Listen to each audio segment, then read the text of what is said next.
tout à l'heure, on m'a parlé de Stéphane Blett aussi, parce qu'il est Oui. mort en 2019 et il avait dénoncé aussi la franc-maçonnerie. Alors, Oui. est-ce que d'ailleurs, à ce propos, Hubert, tu as déjà été approché par la franc-maçonnerie? Parce que j'ai appris au cours des émissions, et ça, je ne le savais pas, que la franc-maçonnerie était la plus présente dans le corps de la police, gendarmerie, des forces de l'ordre en général. Est-ce que toi, tu en as fait partie? Est-ce que tu as été approché? Non, mais parce qu'on va se parler cash et Oui. les auditeurs sont aussi là pour ça. Oui, Ils oui, sont pas venus là pour enfiler des perles, si tu vois ce que je veux dire. oui, Donc, oui. on va se parler honnêtement. Est-ce que déjà tu as été franc-maçon ou tu as été approché par eux? Si je réponds positivement, est-ce que ça va m'enlever une grande audience parmi tes auditeurs? Non, non, au contraire, ce sera une preuve de courage et Non. d'honnêteté intellectuelle. J'y suis depuis assez longtemps.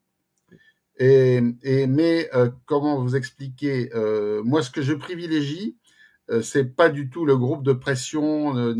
Moi, je me suis retiré des grandes obédiences. Je suis dans quelque chose de tout à fait petit, réduit, où on fait de la réflexion philosophique et on réfléchit sur l'Égypte ancienne, les anciennes religions, etc. Donc, moi, j'ai voulu conserver le côté réflexion Le ésotérique. côté intellectuel, on va dire, Voilà. plutôt que. Je ne Alors, suis pas dans les. Alors, il y a beaucoup de mythes. Moi j'en rigole parce qu'il y a quand même aussi beaucoup de mythes qui circulent sur la franc-maçonnerie. Alors, autant le Grand Orient a été vraiment le creuset intellectuel de la Troisième République. Il a aussi influencé les lois sous la Cinquième pour l'IVG, pour l'abandon de la peine de mort, pour des ah choses bah, comme ça. l'euthanasie, c'est la Grande Loge qui écrit l'euthanasie. Même Macron Ouais, est allé les voir. Voilà. moi, écoutez, pour moi, c'est dommage parce que bon, vous savez, il y a la maçonnerie sociale, sociétale et la maçonnerie philosophique, symbolique. Je suis dans celle-ci et je veux pas m'occuper de débats sociaux. On s'en occupe toute la journée. Il y a les émissions de télé, il y a les Bien chats, il y a les sûr, réseaux. bien sûr. Voilà. Donc moi, si vous voulez, quand je suis en maçonnerie, c'est pour un petit groupe réfléchir, mais sur des sujets sur lesquels on ne C'est réfléchit pour, jamais dans le monde c'est pour actuel. bâtir. Voilà. Qu'est-ce que c'était que le zoroastrisme? Oui, Voilà. d'accord. Quels sont les différents symboles qu'on a dans l'univers? Qu'est-ce que c'est que la lune, Alors le justement, soleil? Hubert, alors donc ça veut dire que tu y es toujours en Hmm. franc-maçonnerie, que tu es au Grand Orient de France, c'est Non, ça? non, je suis pas du tout au Grand Orient de France. Ah, alors vas-y, tu peux Pas du tout. nous raconter un petit peu. Moi, ça me passionne ces sujets-là. Donc c'est pas pour faire de l'exhibitionnisme, mais savoir comment tu as été approché, par exemple, comment tu y es Eh bien, entré, à quelle époque. écoutez, c'est clair. J'ai été approché par un de mes informateurs quand je suis arrivé. J'y étais pas du tout. Et un de mes informateurs m'a dit, ça serait bien que vous y entrez. Bon, écoutez, j'ai un peu hésité, puis finalement j'ai dit, mais c'est une façon, et c'est vrai que c'est une façon de rencontrer beaucoup de monde, beaucoup de gens.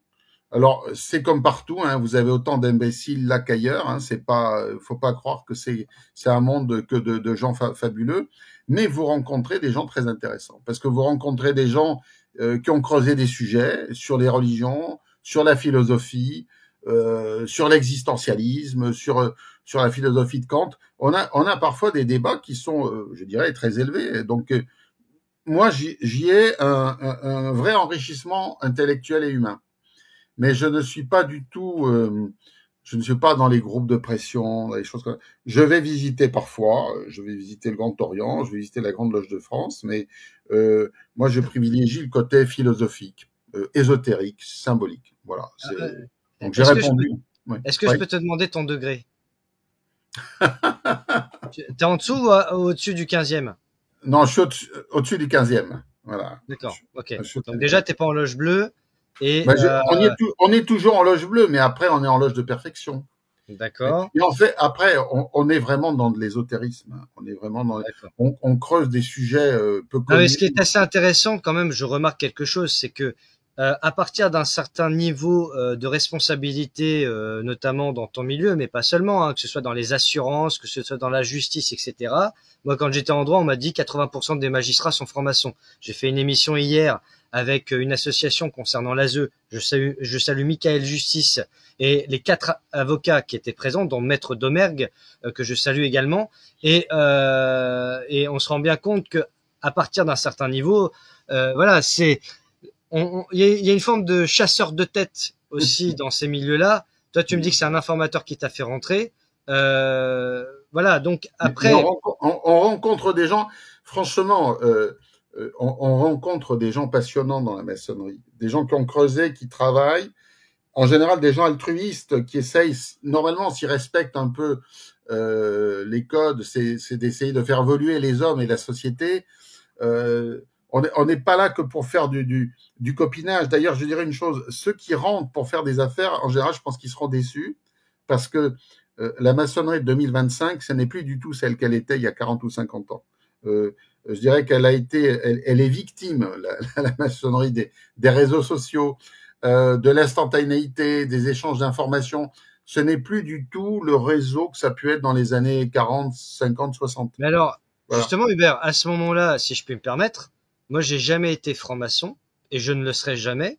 Voilà, même s'il faut jamais dire jamais, mais vu maintenant ce que je peux te dire, je suis grillé partout, hein, donc voilà, ça me dérange pas.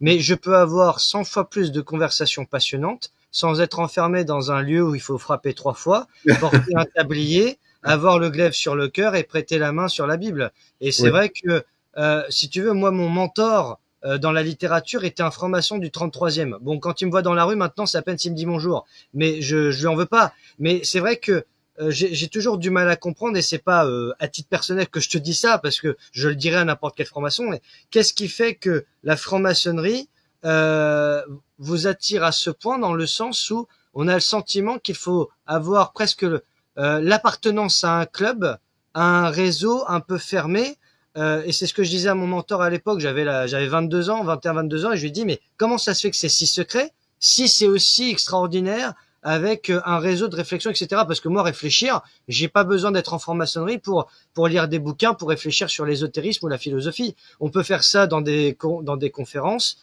dans des clubs littéraires, etc. Donc, qu'est-ce qu'il y a de plus qu'ailleurs? Tu vois ce que je veux dire? Alors, là, on change de sujet ce soir. Ouais, je sais, mais c'est la petite digression qui n'était pas prévue. C'est spontané, hein. Écoute, c'est le fait que tu as un rituel et que tu travailles dans un symbolisme qui ont pour but de te mettre dans une bulle et de t'écarter, de te mettre à part de la vie ordinaire, quotidienne, familiale, professionnelle. L'objectif, c'est que tu arrives dans un nouveau contexte psychologique, relationnel, qui te met un peu à l'écart, à l'abri de tout ce que tu vois dans le monde quotidien de tous les jours. Donc, quand tu pratiques un rite et que tu es dans du symbolisme, tu sors des contraintes de la vie quotidienne. C'est ça qui est intéressant. Et quand tu partages, mais c'est comme les gens quand ils vont à la messe, hein, ou quand ils vont à la synagogue ou dans un temple, ce sont des gens qui partagent une foi en commun, une croyance, et ils mettent des choses en action. Mais ils sont dans l'exotérisme. Et si tu le fais en ésotérisme avec un petit groupe de 10, 15, 20, 30, 50 personnes, tu mets en action d'autres types d'échanges, mais qui sont intéressants au niveau intellectuel, émotionnel, sentimentaux, parce que quand tu fais des cérémonies, là tu sens il se passe vraiment quelque chose. Hein. C'est comme quand tu as la foi, quand les gens ils sont transfigurés pendant, je sais pas, une communion, une confirmation, une cérémonie particulière, tu crées une égrégore. Quand tu es dans une messe, il y a une cérémonie, par exemple, tu vas enterrer un ami que tu aimais beaucoup, il y a une égrégore qui se crée dans la cérémonie parmi le groupe. Eh ben, dans les loges, dans les cérémonies maçonniques, on crée un égrégore. Voilà, on crée un égrégore. Et il faut pas croire, c'est pas du tout du complotisme ou vouloir renverser qui que ce soit. Je dirais, les loges, elles ont été créées au XVIIe siècle à Londres par des gens qui voulaient réfléchir, mais hors de l'emprise royale. Ils voudraient réfléchir de façon libre, etc. Pour ça que voilà. Il y a eu aussi des loges qui se sont constituées à la même époque en Allemagne pour des gens qui ne voulaient plus obéir au prince, qui voulaient réfléchir hors du cadre imposé par le régime. C'est ça, c'est de réfléchir de façon plus ou moins libre. Après, chacun choisit ce qu'il veut. Non, mais c'est intéressant. Voilà, et je veux dire une chose, là, écoute, la franc-maçonnerie, c'est quand même assez difficile d'y rentrer parce que il faut être parrainé, c'est long, tu as des enquêtes, mais alors pour en sortir, c'est très facile. Hein. Tu présentes ta lettre de démission, tu dis je suis plus d'accord, je veux plus venir, et tu pars, et on va pas venir t'assassiner. Tu connais l'anecdote de Coluche sur la franc-maçonnerie? Oh, il a dit beaucoup de choses de très intéressantes. On lui a dit, Coluche, est-ce que ça vous dit d'être franc-maçon? Et il dit oui. Qu'est-ce qu'il faut faire? Bah, il faut garder le silence pendant 1 an. Il a dit bon bah je vais m'inscrire l'année dernière. Parce que justement, j'ai fait une soirée spéciale sur la franc-maçonnerie avec Aldo Stéron, Jean-Maxime Corneille, Marion Sigaud et Karl van der Hecken. Et j'ai lu un long texte. Alors c'est vrai qu'il était très long, mais de Coluche qui aurait été invité par les francs-maçons du Grand Orient de France Oui, dans la loge. Alors c'est pas à Tanor, mais la loge Locarno 73. oui. C'était le 27 février 1986. Et justement, il venait de créer les Restos du Cœur 3 mois avant. Et c'était donc 3 mois avant sa mort. Et en fait, c'était un peu pas un test, mais par curiosité, y est allé. Et quand on lit le discours et l'entretien avec les frères de loge, on se dit est-ce qu'il y est vraiment entré? Mais aujourd'hui, on n'a aucune preuve que Coluche a été franc-maçon un jour.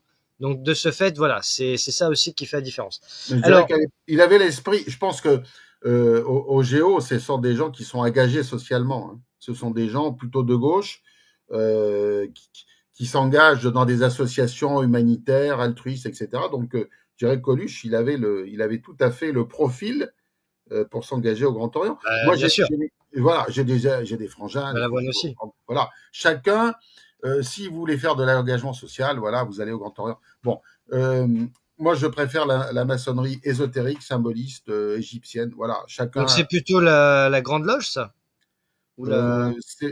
C'est la grande loge de l'Alliance maçonnique française, c'est la GLAMF, D'accord, la où GLAF. était Ah Alain oui, la Juillet. GLAF. D'accord. Où était Alain Juillet, qui est un monsieur. Ah oui, Alain Juillet, oui. C'est Il Alain a Juillet. parrainé, je crois, Pierre-Yves Rougeron aussi.